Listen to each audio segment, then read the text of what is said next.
A few years ago, when I was going to school in Atlanta, some friends of ours, Kathy and Ken, had just gotten a new apartment. They were very excited about it.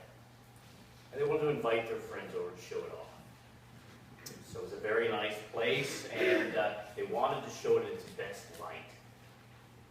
And you could tell that Kathy had been looking at some of those architectural decorator magazines. She wanted to show this apartment off in its very best light. Now,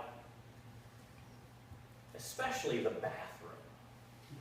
Now, if you look at these magazines, the bathroom, rarely show any of the mundane signs of physical human life, like, toilet plungers and toothbrushes and things like that, right? So, that was these beautiful oases of uncluttered space, and that's what she was going for. She wanted, the bathroom to have that kind of vibe to it. So she spent a lot of time and energy, trying to hide away things like hair dryers and the plunger and all of that. And she didn't have a lot of storage space in the apartment, so it was getting kind of difficult to find places for everything. And the shampoo was the last straw. She couldn't find a place to hide the shampoo, and she started to get a little stressed out, a little emotional. So Ken had to calm her down. He says, Kathy, it's just shampoo. We have hair. It's okay if they know that we have hair. So they both start, laughing. It breaks the tension of the moment. But, I think that makes me think about whether religion maybe sometimes teaches us to get a little anxious about hiding certain realities about ourselves. Are we getting the message that our life is supposed to be like this glossy magazine where all of our human frailties are hidden away, out of sight? Life can be so messy and so complicated. We want to hang on to that, that glossy vision of an oasis where everything is uncluttered, simple and clean. Place for everything in its place. It's kind of our vision, I think, of what religion could be for us. In Jesus' day, they had this idealized vision of religion that they struggled to live out. They had these boundary markers between the clean and the unclean. They had the temple, this place of great purity, which was the center of it all. And the point was to have those clean, clear, and distinct lines where you could live your life away from the influence of sin and suffering. There were things that were unclean that could pollute these spaces. Hair was one of them. So Kathy, she understood something there. Spit, blood, anything that would leave the usual containers or boundary spaces of the body. Anything messy, those things could quickly, make your space unclean, your body unclean. So their system was based on, this kind of clean and proper, everything in its place, kind of metaphor. So, if you did the right things, you were in the right place, you connected with the right people, and if you did the wrong things, you were crossing those boundaries, and that made your life unclean. So just imagine how nice it would be if you could have all that spelled out for you ahead of time. A set of lines drawn out for every situation. A religious grid, if you will, with the precise latitude and longitude of right and wrong.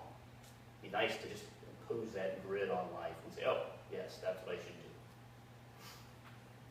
Of course, the assumption here is that life can be made to fit inside of those kind of unchanging, abstract, pure lines. Can life be subjected to that kind of geometry? And is that what religious people are supposed to do? Is that our job to figure out God's moral laws and color carefully inside of those lines? Nothing gets outside the lines.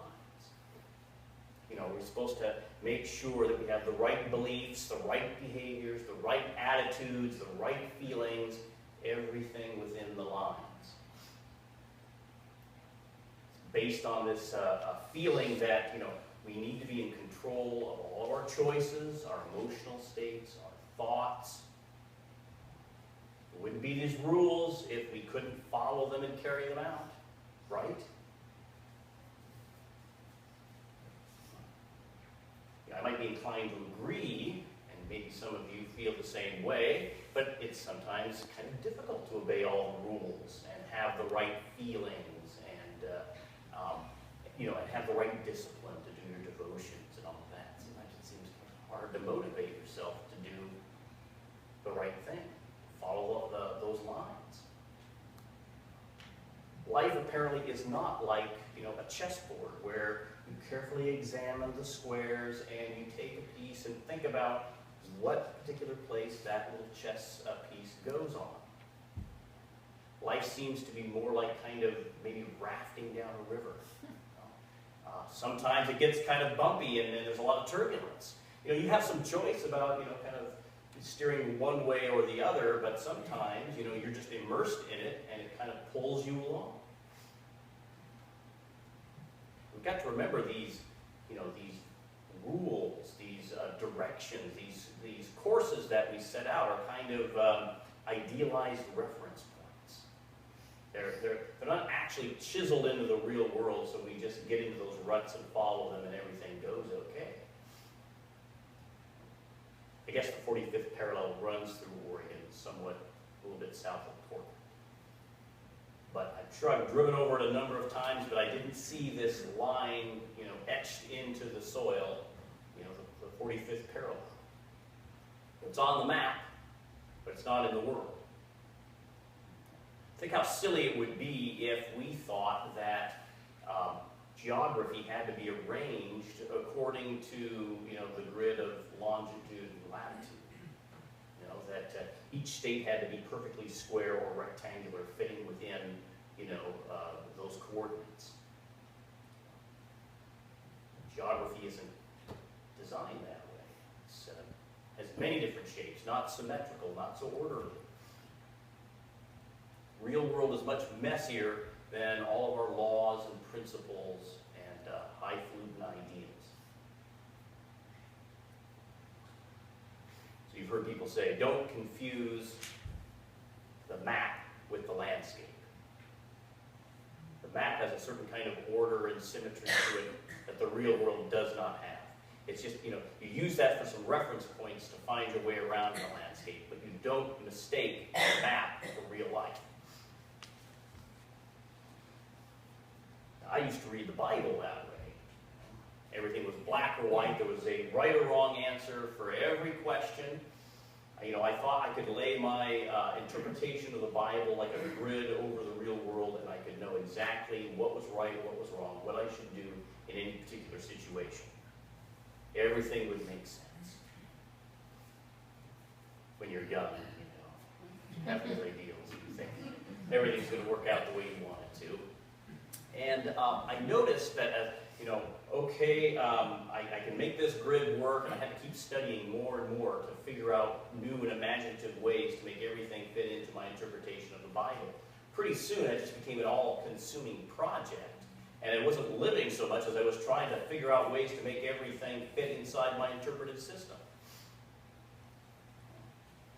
And I discovered that being really certain that I was right did not really help me have more faith. It didn't help me be more loving toward God or my neighbor. It usually made me kind of slightly irritated all the time when things were not quite fitting in the way they were supposed to, or people were daring to disagree with me about what was clearly and obviously the truth. Religious principles and interpretations can oftentimes be a substitute for a relationship with God, for trusting in God. Because the more certitude and exactitude you have in your judgments and your theology, the less you need to trust God, because it's all clear and laid out for you. Where's the faith and belief and the trust? You've got it all figured out. Of course, the hardest thing to figure out, to make fit into that interpretive grid, is undeserved suffering. Children are abused. People are born into grinding poverty. people who are genetically predisposed to birth defects, schizophrenia, depression. The real world and real people are a lot more complicated and messy and flawed than we like to admit. We are a lot more complicated and messy than we like to admit. Yet whenever tragedy strikes, the temptation is there to reach for that simplifying religious grid to make sense of everything, to explain away everything, put everything in those neat, tidy little boxes. We want that well-ordered universe because just the very thought that we aren't somehow in control of our choices and the consequences of what happens to us all the time, then all hell's going to break loose. Then all of life is going to be chaotic. So we keep reaching for that grid, that religious grid to explain everything. We want a well-ordered universe because we don't want to believe that somebody as funny and as creative and successful as Robin Williams could commit suicide. We can't believe that was a tragedy, that somehow he was swept along in forces that he could not control. We want to believe that we all have control of our lives. He had control, so he must have made some very serious mistakes. We'll look and we'll read between the lines and we'll figure out a way so that he was at fault. That depression and the addiction issues that he dealt with, they start to screw up those straight, even lines of the religious grid. So to restore order, we have to say he was at fault. There was something wrong with him. He made a bad decision. And so, of course, God will have to reward him accordingly. Last week, Danielle was talking to a devout religious guy who goes to church in Tillamook, and he was very troubled by Robin Williams' suicide because his religious grid told him that he was going to hell for taking his life. But he felt uneasy somehow about that conclusion. That was very clear to him, but that was the teaching of Christianity. Take your life, you go to hell. And they talked about it a little bit. And Danielle said she believed in a loving God that doesn't give up on people even after death. That such a God is going to embrace Robin Williams and lead him to greater wholeness, rather than just chuck him aside because he committed suicide. It's interesting. There's no theological discussion here, really. No biblical proof texting or anything. But the guy admitted that deep down in his heart, that's what he believed too. That's what he believed. In his heart, he realized that the religious system couldn't quite plumb the depths of God's love for us, or really understand the depths of Robin Williams' suffering. So that was an interesting turning point there for him. Another person validating to him that the human heart, that God's compassion is greater than the conclusions our religious grid can spit out to us. If we're not careful, we can make maintaining our doctrines more important than flesh and blood human beings. And our theology of hell can start to generate a hell on earth. I remember back in the 1980s, I was away at school in Monmouth, and someone who was a couple of years behind me in high school committed suicide. She wasn't in my class. I didn't know her that well, but she was very religious. She was a good student and very friendly. I don't know the details, but this is what my mom told me, that one day she dressed up in her Sunday best. She took a lethal dose of some kind of medication, and then she laid down on her bed and folded her hands over her chest for someone to find her. A friend of my mom had to go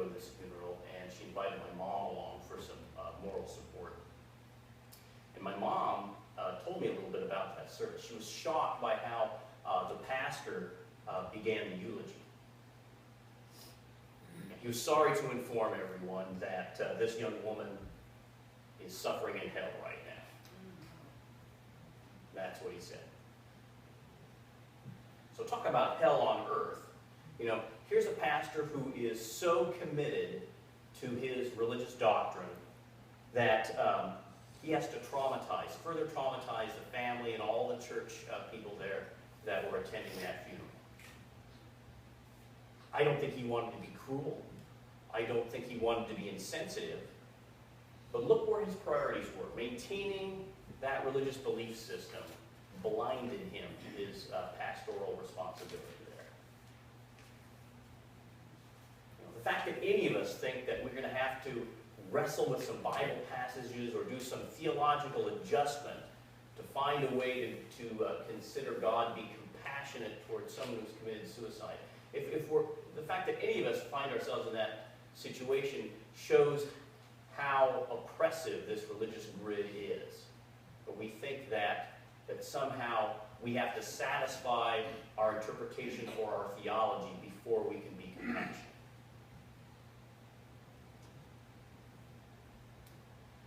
Think what's that saying? Think what kind of theology that is. We're basically saying that God's heart, God's hands are tied because of this theological system, because of this interpretation. You know, God would like to be merciful and loving and compassionate, but there's this legal system. And God's saying, you know, I'd really like to, but I just can't. You know, there's this system that is greater than me, that controls what I can do. One of my favorite stories in the Bible counteracts that kind of theology. You know, it's the one about the woman who's been bent over for years and years. And she comes to the synagogue where Jesus is preaching, and she's coming for healing. And the religious elders, they say, wait a minute. This is the Sabbath. You know, you can't be healed on the Sabbath. That's against the law. Come back tomorrow. And she's been crippled for 18 years, and she needs to come back tomorrow. Don't break the law. The Sabbath comes first.